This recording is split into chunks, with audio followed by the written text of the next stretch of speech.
მოგესალმებით, მე ვარ თამარ შვენტი, უსაფრთხო ონლაინის პროგრამის ოფიცერი. ჩვენ დღევანდელი ტრენინგი იქნება თემაზე შესავალი ელ-კომერციაში.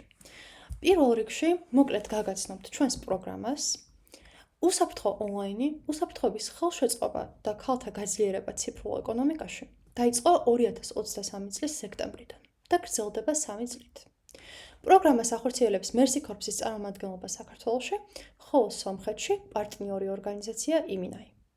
პროგრამის მიზანია ქალთა გაძლიერება ციფრულ ეკონომიკაში და დასაქმებულთა დაცვა ციფრული ძალადობისგან.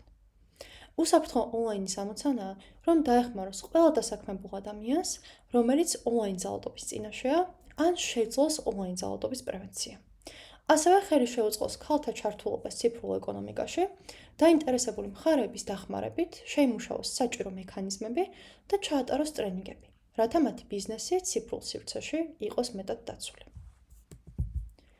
როგორც აღვნიშნე, ჩვენ დღევანდელი ტრენინგის თემა იქნება ელ-კომერციაზე. ელექტრონული კომერცია არის პროდუქტისა თუ მომსახურების ყიდვა, გაყიდვა ინტერნეტის მეშვეობით. ელ-კომერცია შედგება 4 ძირითადი ტიპისგან.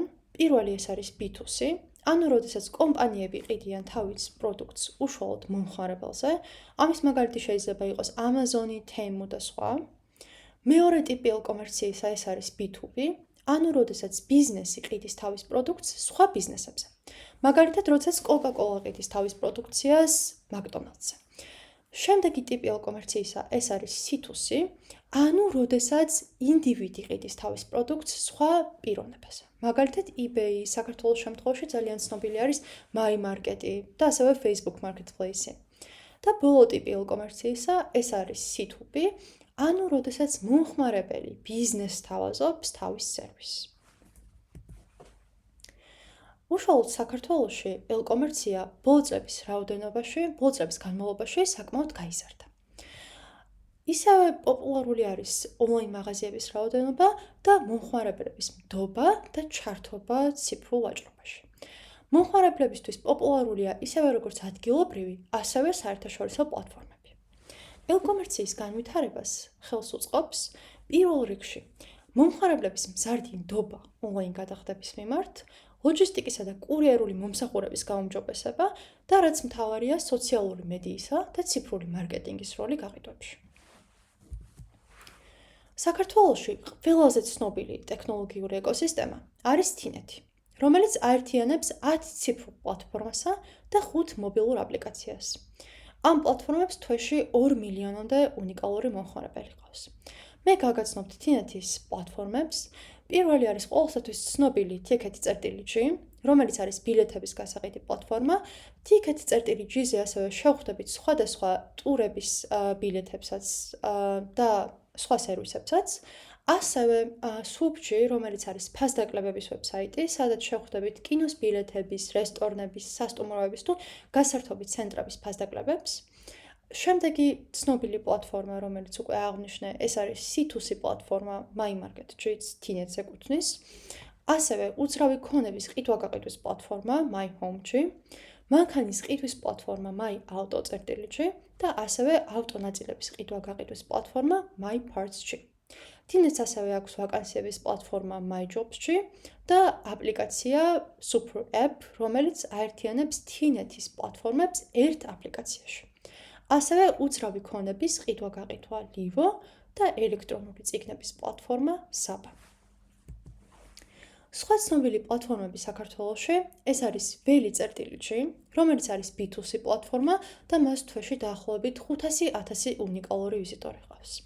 შემდეგი ცნობილი ელექტრონული პლატფორმა ეს არის Extra.gr, რომელსაც ასევე დაახლოებით 500,000 უნიკალური ვიზიტორი ყავს და აქ გამოვიტანე My Market.gr, რომელსაც თვეში დაახლოებით 230,000 უნიკალური ვიზიტორი ყავს.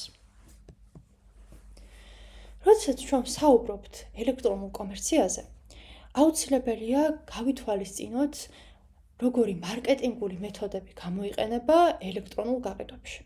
თუ ჩვენ გვაქვს ან ვაპირებთ, რომ გვქონდეს ბიზნესი, უნდა ვიცოდეთ, თუ რა მოქმედებს ყველაზე მეტად მომხმარებლებს და თუ ართ მომხმარებლები, უნდა ვიცოდეთ, თუ რა ეგრეთ წოდებულ ხრიკებს შეიმუშავებენ ბიზნესი იმისათვის, რომ თავისი პროდუქციით დაგვაინტერესონ.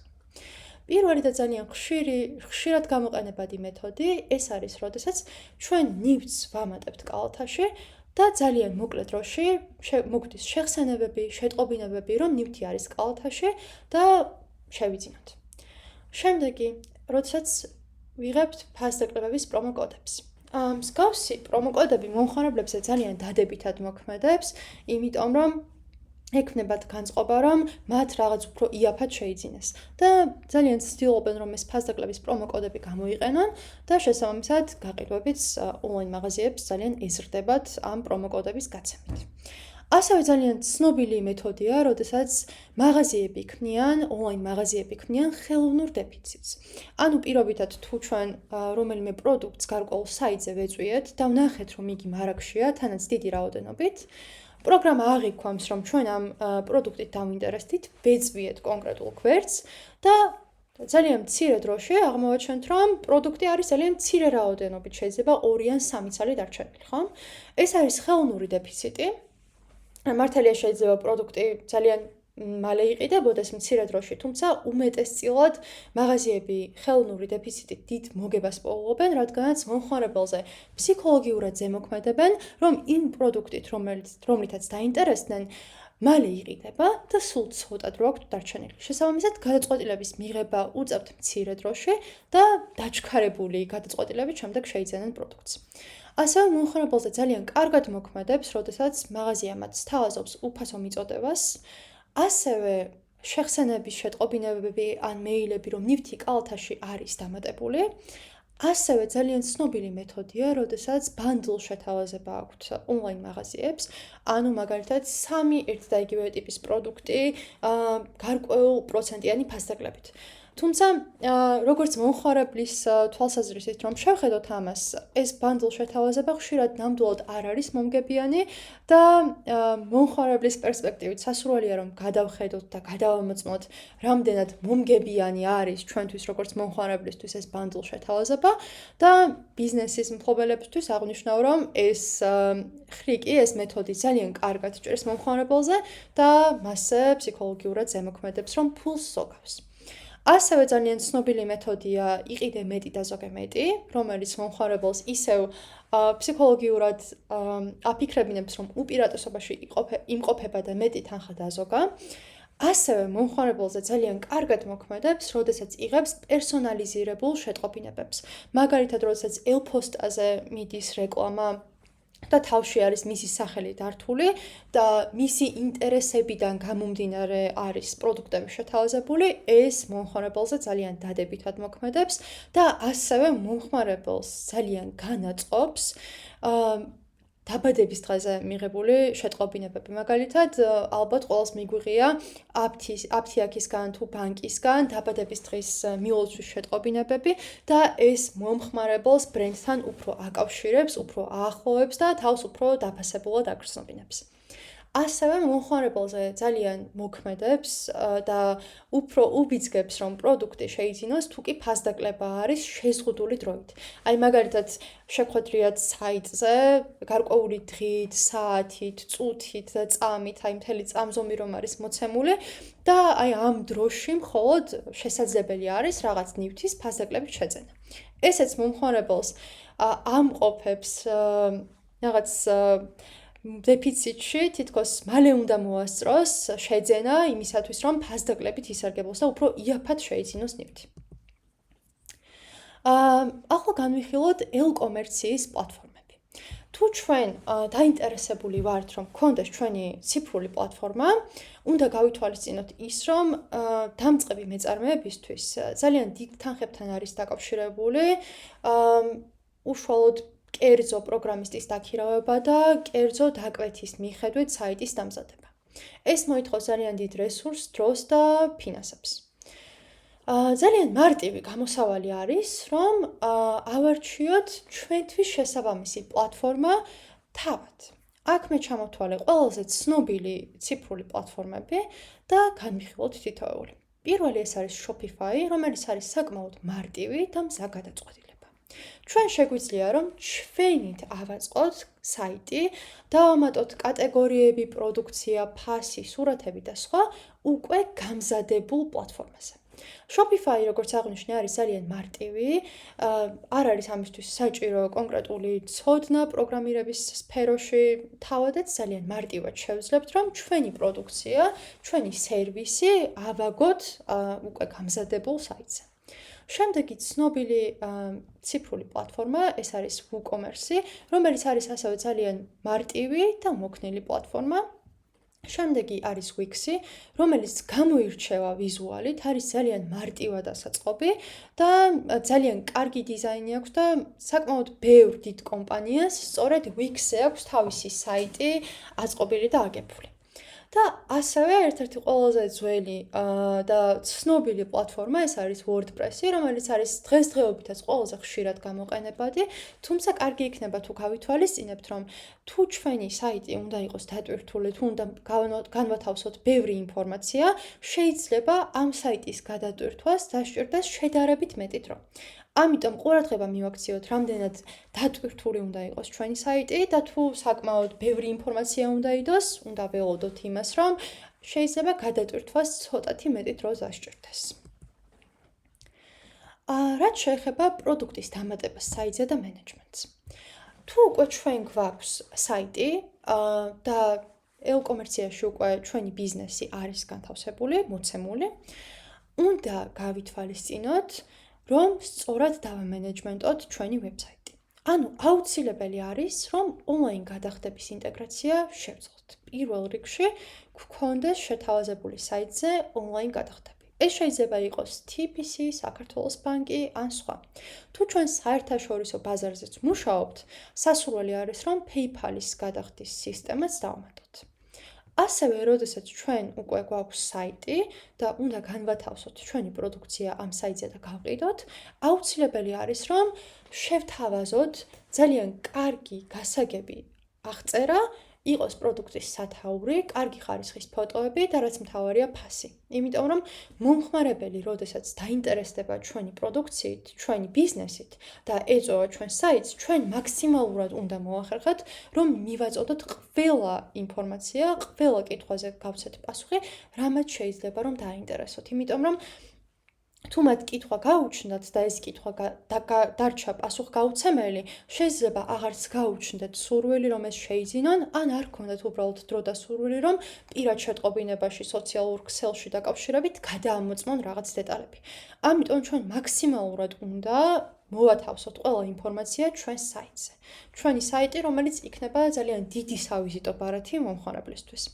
ასევე ჩვენ უნდა შევქმნათ კატეგორიები ჩვენს ვებსაიტზე, მაგალითად, თუ მე მაქვს ტანსაცმლის გაყიდვის ვებსაიტი, უნდა განვსაზღვრო კატეგორიები, მაგალითად, უნდა მქონდეს მამაკაცის ტანსაცმლის კატეგორია ცალკე, ქალბატონის ტანსაცმლის კატეგორია ცალკე, აქსესუარების ცალკე და ასე შემდეგ.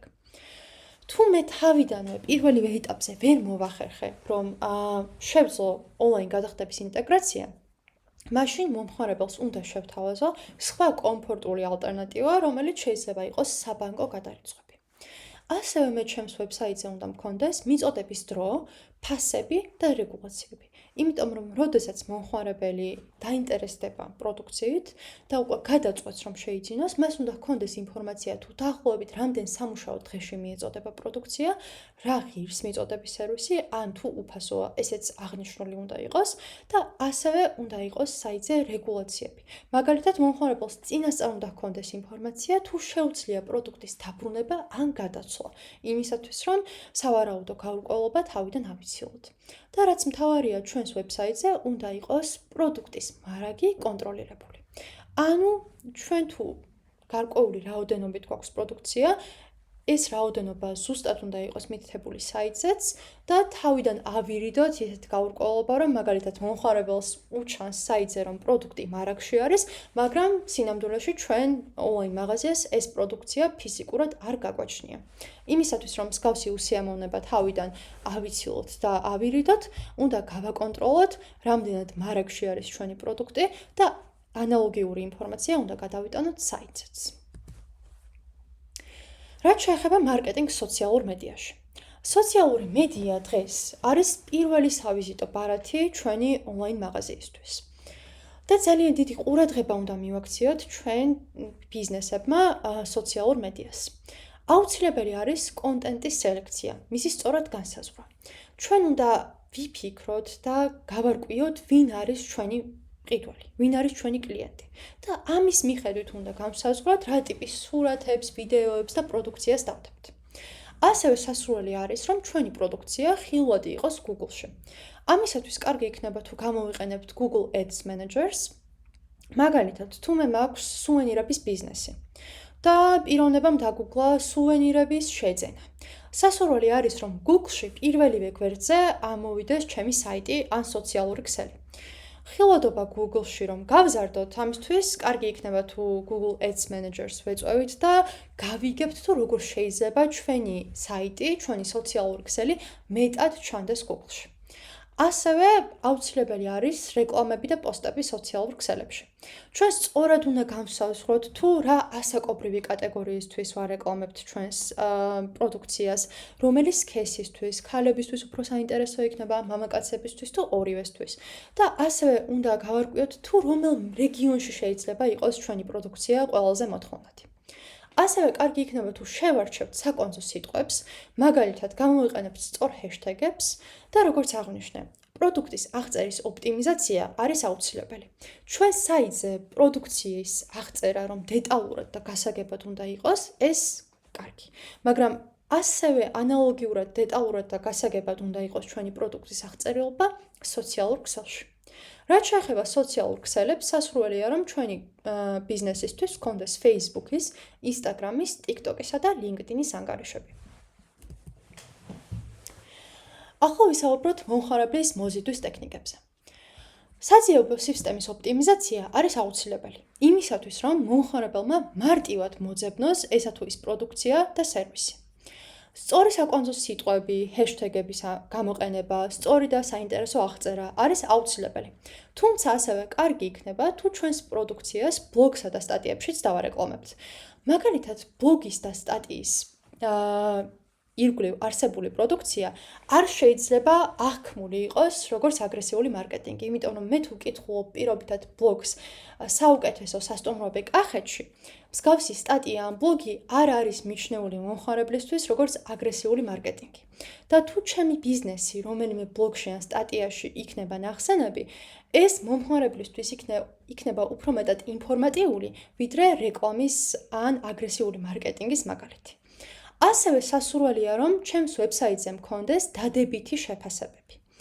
ოღონდ ეს დადებითი შეფასებები უნდა იყოს რეალური პიროვნებების მიერ, ვთქვათ, თუ ჩემი ბიზნესი აშკარად მხოლოდ ქართველ მომხმარებლებზე არის გათვლილი და მხოლოდ საქართველოში კურირებს, სასურველი იქნება და აუცილებელიც იქნება, რომ ვთქვათ, უცხოენოვანი შეფასებები არ იდოს ვებსაიტზე, იმიტომ რომ აშკარა იქნება, რომ მსგავსი შეფასებები არის ყალბი და არ გაუჩნდება მომხმარებელს ნდობა ჩემი ბიზნესის მიმართ.